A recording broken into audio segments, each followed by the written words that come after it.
प्रिय मित्रों, नमो नमः। मैं संजय मौर्य इस YouTube चैनल संस्कृत कौमुदी में आप सभी लोगों का हार्दिक स्वागत करता हूं। मित्रों, हम लोग अध्ययन कर रहे हैं यूपीटीजीटी के पाठ्यक्रम के अनुसार संस्कृत व्याकरण प्रवेशिका से कारक विचार का, और कल की कक्षा तक हम लोग इसके पृष्ठ संख्या 209 पर दिए हुए अंतर्धो एना दर्शनमिच्छति सूत्र तक अध्ययन कर चुके हैं, और अब आज की कक्षा का उसी के आगे दिए हुए इस आख्यातोपयोगी सूत्र से अध्ययन प्रारंभ करना है। तो आप सभी लोग अपना नोट्स और साथ में ही अपनी पुस्तक संस्कृत व्याकरण प्रवेशिका का पृष्ठ संख्या 209 ओपन करके बैठ जाइए। चलिए हम लोग अध्ययन प्रारंभ करते हैं। तो सबसे पहले हम लोग देखते हैं मित्रों कि यह कैसा सूत्र है। तो यह कैसा सूत्र है? संज्ञा सूत्र है। संज्ञा सूत्र है। कौन सी संज्ञा करता है यह? तो कह रहा अपादान संज्ञा करता है। कौन सी संज्ञा करता है? अपादान संज्ञा करता है। यह दो प्रश्न हम लोगों का परीक्षा के लिए यहीं पर तैयार हो गया। अब किस कंडीशन में यह संज्ञा सूत्र किस कंडीशन में, किस शर्त पर यह अपादान संज्ञा करता है, देखते हैं सूत्र में। कह रहे कि आख्याता उपयोगी। इस उपयोगी के अर्थ को समझिए कि नियम पूर्वक विद्या ग्रहण करने में या नियम पूर्वक विद्या पढ़ने में, उपयोगी का अर्थ हो गया। ठीक, चूंकि सप्तमी है तो नियम पूर्वक विद्या पढ़ने में आख्याता अर्थात आख्याता की अपादान संज्ञा होगी। किसकी अपादान संज्ञा होगी मित्रों? इसी आख्याता की ही अपादान संज्ञा होगी। ठीक, कब? जब आप इस आख्याता से अगर नियम पूर्वक कोई भी विद्या पढ़ते हैं, कोई भी विद्या सीखते हैं, तब इस आख्याता की अपादान संज्ञा होगी। अर्थात अगर सरल शब्दों में समझा जाए तो नियम पूर्वक जिससे कोई चीज पढ़ी जाए या जिससे कोई चीज सीखी जाए तो उस पढ़ाने वाले की अपादान संज्ञा होती है। राइट, चलिए अब उदाहरण हम लोगों को प्राप्त हो जाता है। 3-4 उदाहरण दिए हुए बाबूराम सक्सेना। उपाध्यायात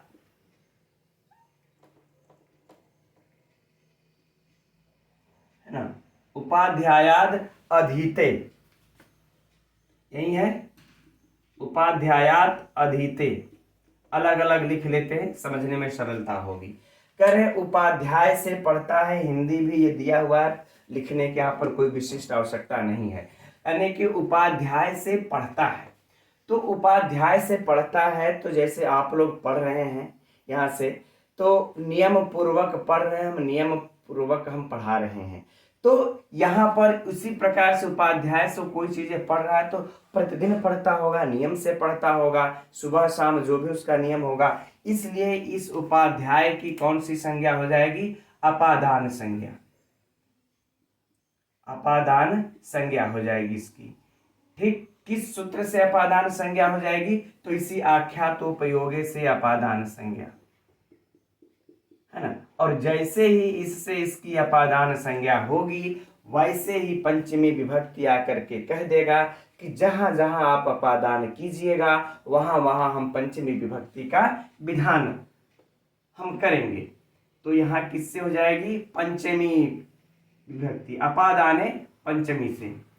अपादाने पंचमी से इसमें कौन सी हो जाएगी? पंचमी। तो परीक्षा के लिए मित्रों हम लोगों का बस 4 प्रश्न इससे पूछा जाएगा। पहला कि उपाध्याय की किस सूत्र से अपादान संज्ञा हुई? तो आख्यातोपयोगी से। दूसरा, उपाध्यायात की किस सूत्र से पंचमी हुई? तो अपादाने पंचमी से हुई। तीसरा, आख्यातोपयोगी सूत्र कैसा सूत्र है? तो संज्ञा सूत्र। और चौथा प्रश्न हो जाएगा यह कौन सी संज्ञा करता है? तो अपादान संज्ञा करता है। और अगर पांचवा अगर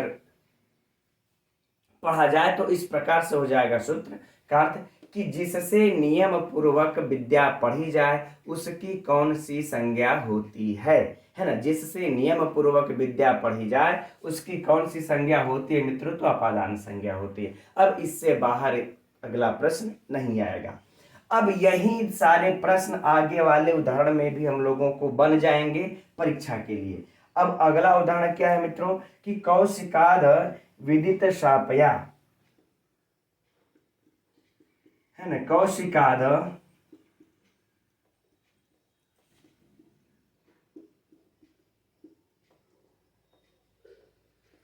विदित्शापया। ठीक, अर्थात कह रहे कि विश्वामित्र से शाप को हमने जाना, विश्वामित्र से शाप को जाना। तो यहाँ पर मित्रों क्या हो जाएगा, कौशिकाद में फिर से वही अपादान पंचमी से, अरे अपादान संज्ञा होगी अख्यातोपयोगे से, और अपादान पंचमी से इसमें पंचमी हो जाएगी। फिर से वही बातें होगी, यहाँ पर कोई समस्या नहीं। उसी प्रकार से देखिए अगला ये दिया हुआ है अध्यापका, है ना, अध्यापकाद गणितम पठितः, उसमें अध्यापकाद की जो है कि हो जाएगी अपादान संज्ञा।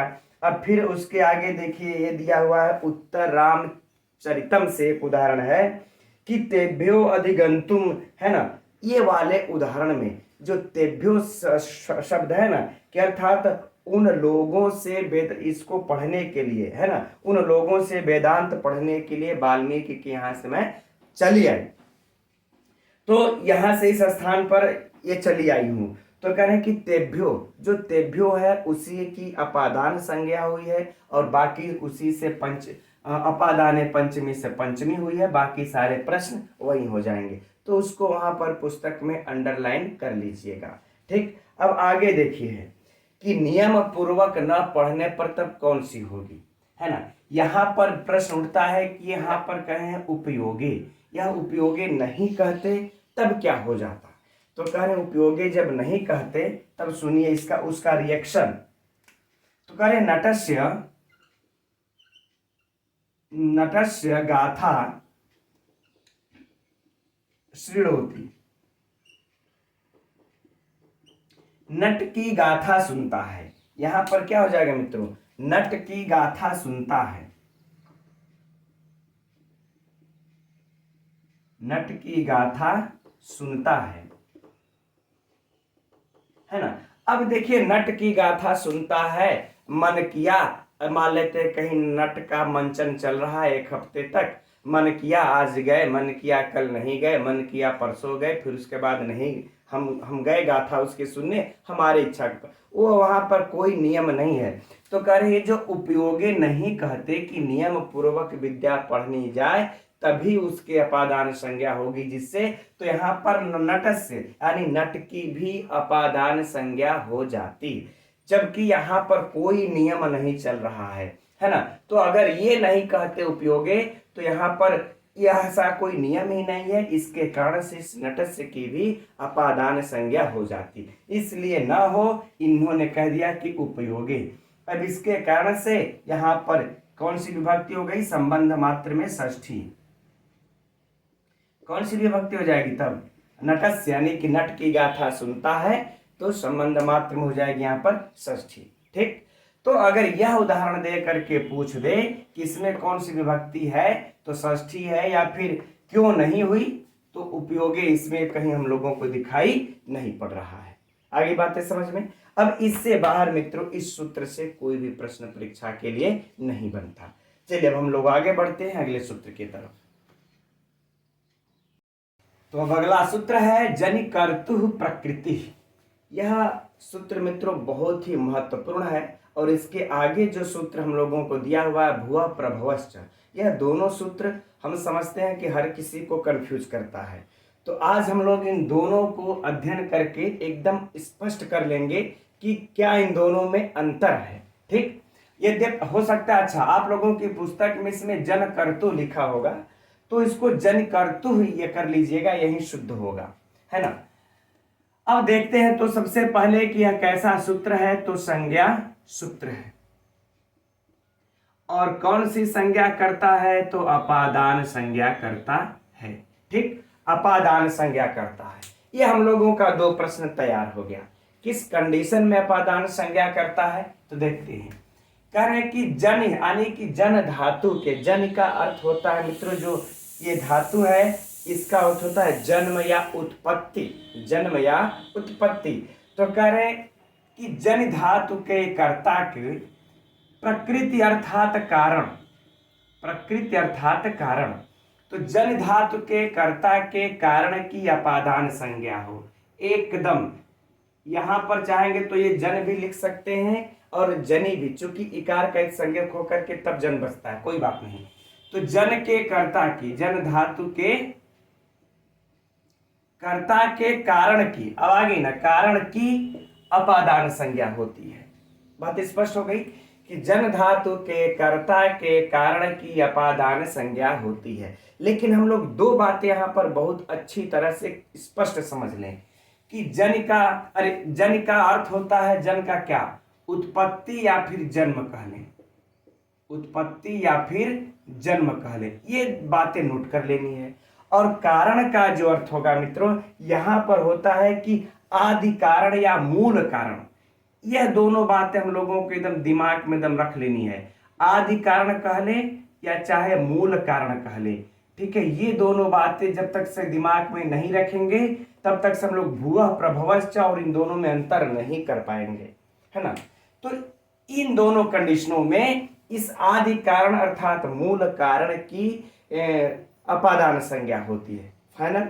अब उदाहरण देखते हैं। उदाहरण हम लोगों का क्या है, यही है कि कामात क्रोधो अभिजायते, ये वाला दिया है ना, कामात क्रोधो अभिजायते। अब यह, इसके बारे में ना हमको कुछ कहना है ना ही आप लोगों को सुनना है, इतना फेमस है कि सभी लोग जानते हैं, ठीक है। अब हम लोग बस हिंदी पर थोड़ा सा चल करके प्रश्नों को निकाल लेते हैं। कह रहे हैं कि काम से क्रोध उत्पन्न होता है, किससे, काम से क्रोध अभिजायते माने उत्पन्न होता है। अब इस सूत्र के नियम को देखिए लागू हो रहा है, तो देखिए यहां पर जन धातु आई है और किस अर्थ में आई है, उत्पत्ति के अर्थ में, पैदा होता है उत्पत्ति के अर्थ में, हो गया ना जन्म। फाइनल। अब इसका कर्ता कौन है, यह क्रोध, यह क्या हुआ, कर्ता, है ना, कि काम से क्रोध, इस जन धातु का कर्ता हो गया क्रोध, यह भी पूछा जा सकता है, इसलिए ऐसे करके एकदम समझ लीजिए। तो यह कर्ता हो गया क्रोध और कामात। अब यह कर्ता का जो मूल कारण है, इस कर्ता का जो मूल कारण है, आदि कारण है, वो किससे है, वह क्या है, कहे कामात।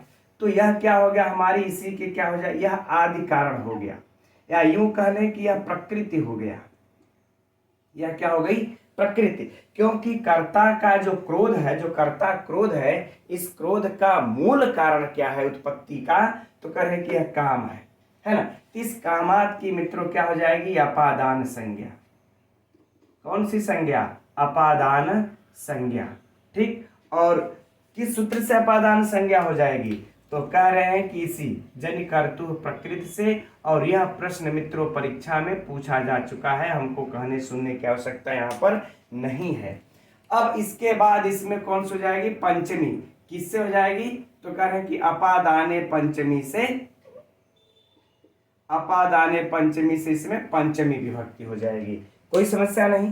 तो दो प्रश्न ये बन जाएगा, पहला किस सूत्र से कामात की अपादान संज्ञा हुई, किस सूत्र से इसमें पंचमी हुई, तीसरा यह कैसा सूत्र है, चौथा यह कौन सी संज्ञा करता है, बस फाइनल।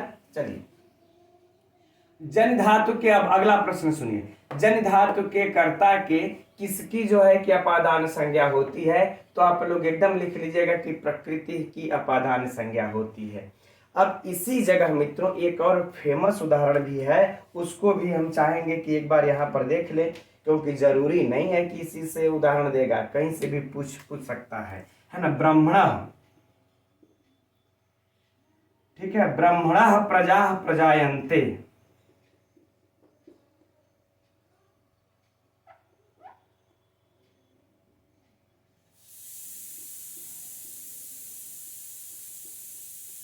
प्रजायन्ते, ब्रह्मणः प्रजा प्रजायन्ते, ठीक है।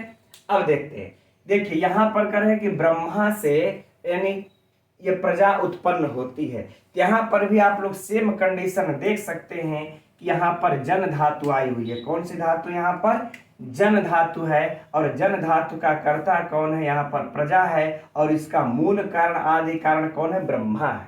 हम लोग भाई पैदा होते हैं तो हम लोगों के उत्पत्ति का, जन्म का आदि कारण कौन है, मूल कारण कौन है, प्रकृति कौन है, यह ब्रह्मा है, ठीक। तो इस ब्रह्मा की क्या हो जाएगी, अपादान संज्ञा, और अपादान संज्ञा होकर के अपादाने पंचमी से पंचमी विभक्ति हो जाएगी, और बाकी यही दो प्रश्न बन जाएंगे। अब देखिए हम लोग चलते हैं सूत्र भुवः प्रभवश्च की तरफ। इसी जगह इसको देख लेते हैं तभी समझ में आएगा।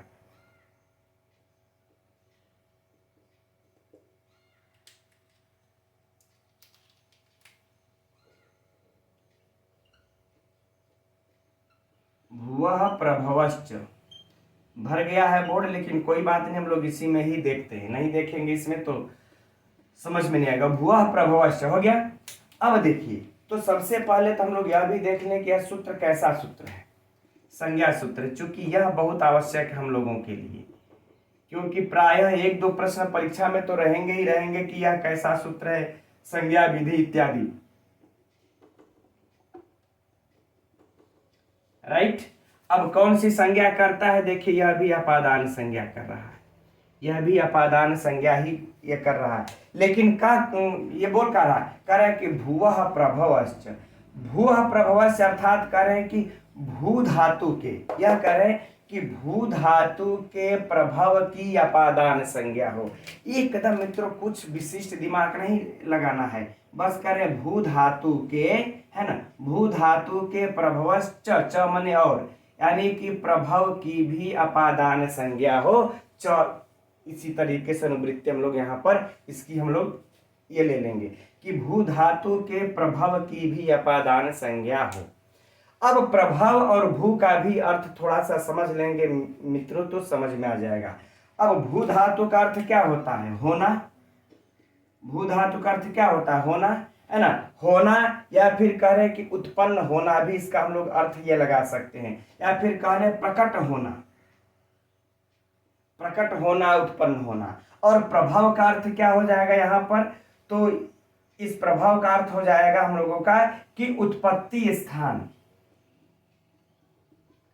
उत्पत्ति स्थान, ठीक, उत्पत्ति स्थान, या फिर कह ले उद्गम स्थान, या फिर उद्गम स्थान। अभी और भी अंतर हम लोग समझा जाएगा, पहले इतना देखते हैं, है ना। तो यह जो प्रभाव का अर्थ हो गया, तो अब इसका मतलब सीधा सीधा क्या हो जाएगा कि भू धातु के या भू धातु के उत्पत्ति स्थान में या उद्गम स्थान में, उद्गम स्थान की अपादान संज्ञा होती है। फिर से सुन लिया जाए एक बार कि भू धातु के उत्पत्ति स्थान की या उद्गम स्थान की अपादान संज्ञा होती है। फाइनल, चलिए अब अपादान संज्ञा हो गई मित्रों, तो क्या अब करना, हम लोग उदाहरण इसका देख लेते हैं जो हम लोगों की पुस्तक में भी दिया हुआ है। हिमवतो हिमवतो गंगा प्रभवती, अर्थात कि हिमालय से गंगा निकलती है, हिमालय से गंगा निकलती है। तो मित्रों भू धातु का जो यहाँ पर देखिए, यह हमारा जो उद्गम स्थान कौन सा है, उत्पत्ति स्थान या उद्गम स्थान कौन सा है, हमारा हिमालय। कौन सा है, हिमालय। अब इस भू धातु के योग में जो इसका हमारा उत्पत्ति का स्थान है, जो प्रभाव है, इसकी कौन सी संज्ञा हो जाएगी, अपादान संज्ञा। कौन सी संज्ञा, अपादान संज्ञा।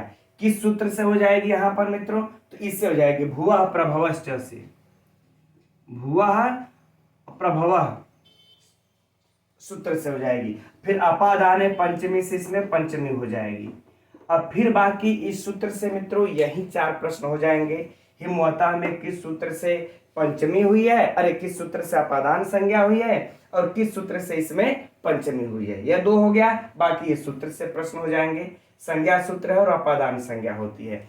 अब लेकिन अब मूल डिफरेंट मित्रों इन दोनों सूत्रों में क्या अंतर है, अब ये देख लिया जाए, है ना। तो देखिए यहाँ पर एक तो हम लोगों को जो ये प्रभाव मिलता है, बस इन दोनों शब्दों को समझ लिया जाए, है ना, कि प्रकृति और प्रभाव। एक तो यहाँ पर आ गया, यहाँ पर लिख करके इसको समझते हैं। एक तो आया है देखिए प्रकृति, ये रहा प्रकृति और ये रहा प्रभाव, ठीक, ये रहा प्रभाव, राइट। अब देखिए यह प्रकृति और जो प्रभाव, दोनों शब्दों का अंतर समझ लेंगे ना तो सूत्र भी समझ में आ जाएगा। क्योंकि यहाँ तो मित्रों हम लोग यह उदाहरण रटते हुए हैं, है ना। तो हम लोग डिफरेंट कर लेंगे किस सूत्र से इसमें कौन सा विभक्ति, किस सूत्र से इसमें अपादान संज्ञा हो रही है। मान लेते हैं दोनों में ही अपादान है, पंचमी से ही अपादान पंचमी विभक्ति होगी, तो यहाँ तो कोई कंफ्यूजन नहीं। लेकिन अगर यह परीक्षा में नया उदाहरण कोई रख करके सामने आ जाए कि किस सूत्र से इसमें अपादान संज्ञा हुई है, जनिकर्तु प्रकृति से या फिर भुआ प्रभवश्च से अपादान संज्ञा हुई है, तब हम लोगों को भेद करना समस्या हो जाएगा। और यह तो मान लेते हैं उदाहरण हम लोग रट्टा मारे हैं, तो सुन लीजिए। प्रकृति का मित्रों होगा कि अनुपपन्न की उत्पत्ति, किसकी उत्पत्ति, अनुत्पन्न की उत्पत्ति, जो कभी उत्पन्न हुआ ही ना हो, जिसका आदि कारण है उसकी उत्पत्ति। आगे बातें समझ में, जैसे हम मान लेते हैं उदाहरण में, जैसे है ना, देखिए प्रजा, ये प्रजा है, हम मान लेते इसके पहले हम तो नहीं थे ना, हम इसके पहले थे नहीं, तो अनुत्पन्न हुए।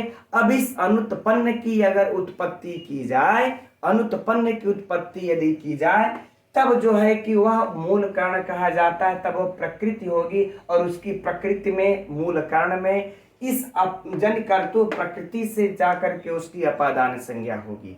आगे बातें समझ में। और जो प्रभव की बातें करते हैं, है ना, यहां पर बल्कि लिख लेते हैं हम अनुत्पन्न, अनुत्पन्न की, है ना, अनुत्पन्न की अपादान संज्ञा होगी।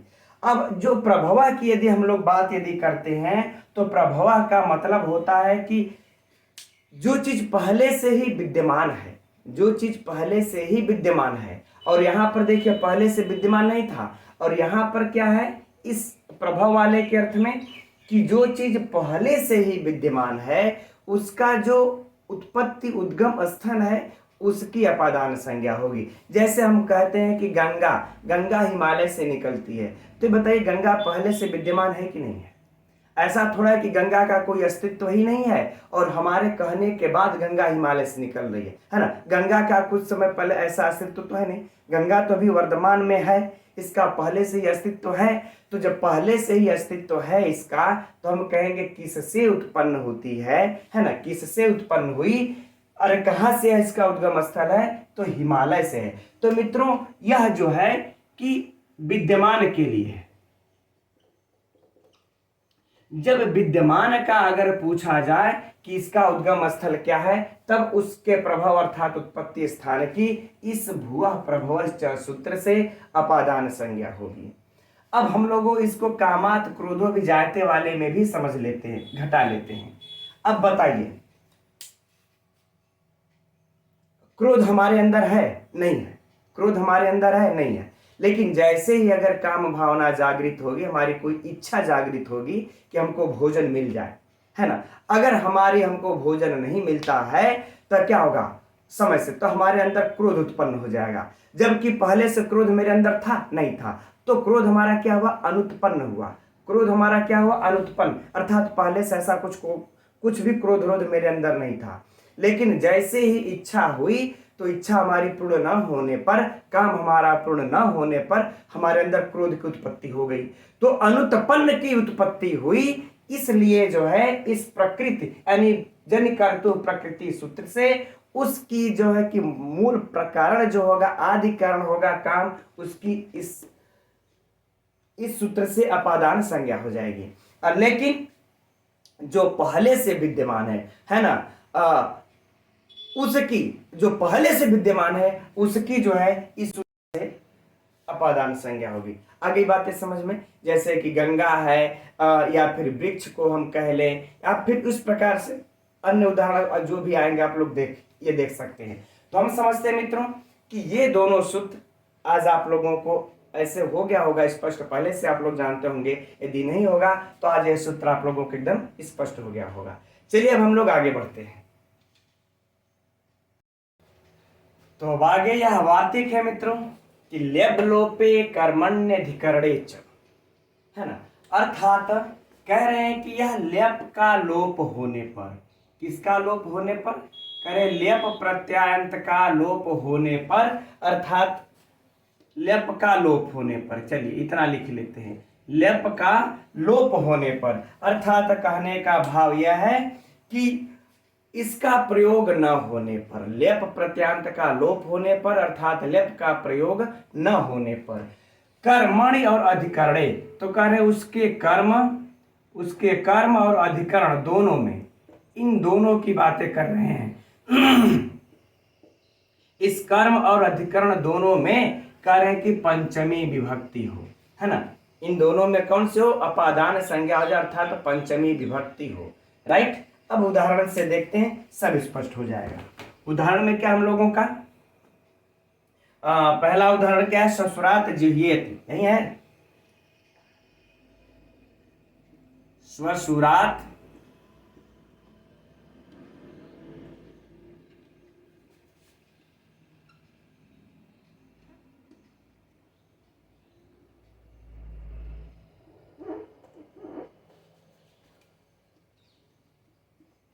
जिह्वेत, है ना। अब देखिए यहां पर क्या है कि ससुर से लज्जा करती है, किससे लज्जा करती है, ससुर से लज्जा करती है ना। लेकिन अब इसका अगर मूल अगर देखा जाए तो क्या हो जाएगा कि ससुर, अब इसका मूल के तरफ चलते हम लोग, है ना। तो स्वसुरम वीक्ष्य, है ना, ससुरम वीक्ष्य जिह्वेति हो जाएगा, जिह्वेति, है ना। क्या हो जाएगा, ससुर को देखकर, अब इसका क्या हो जाएगा, ससुर को देखकर लज्जा करती है, एकदम आराम से समझिए, है ना। ससुर को वीक्ष माने देखकर लज्जा करती है,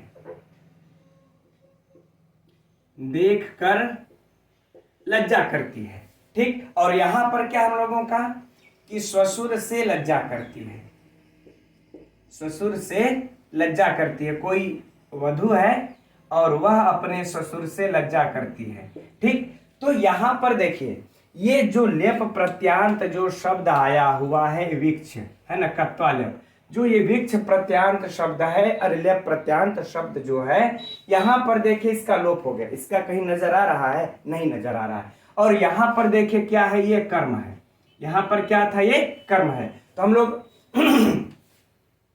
कर्म का उदाहरण देख रहे हैं।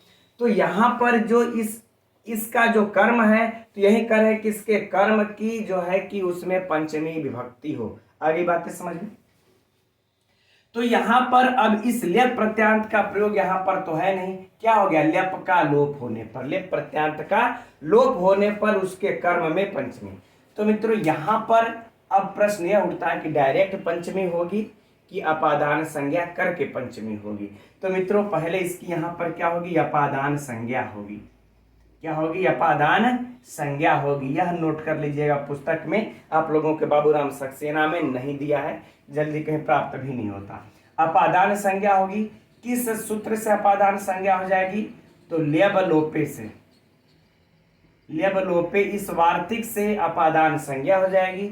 और फिर किससे पंचमी होगी, तो कह रहे हैं कि अपादाने पंचमी से पंचमी हो जाएगी, अपादाने पंचमी से पंचमी।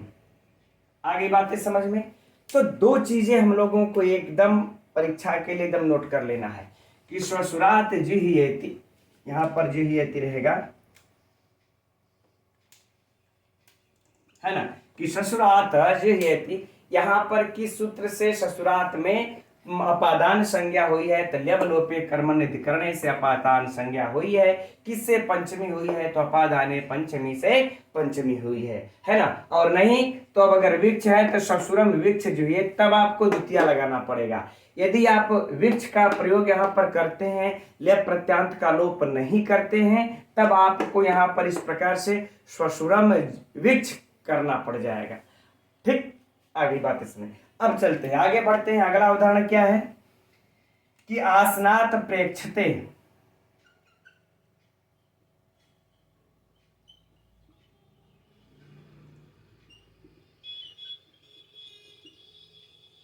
आसनात प्रेक्षते अर्थात मित्रों क्या हो जाएगा, आसन से देखता है। अगर इसका अगर हम लोग देखेंगे हिंदी तो क्या हो जाएगा कि आसन से देखता है, यही ना होगा, ठीक है ना। लेकिन अगर हम लोग इसका अगर पूरा देखा जाए तो आसने उपविश्य हो जाएगा, क्या हो जाएगा पूरा। अब यहां पर उदाहरण देख लेते हैं कि आसने उपविश्य उपविश्य प्रेक्षते। ठीक, तो आसन पर बैठ कर देखता है। अब अगर इसका हिंदी अगर देखा जाए तो क्या हो जाएगा? आसन पर बैठ कर देखता है।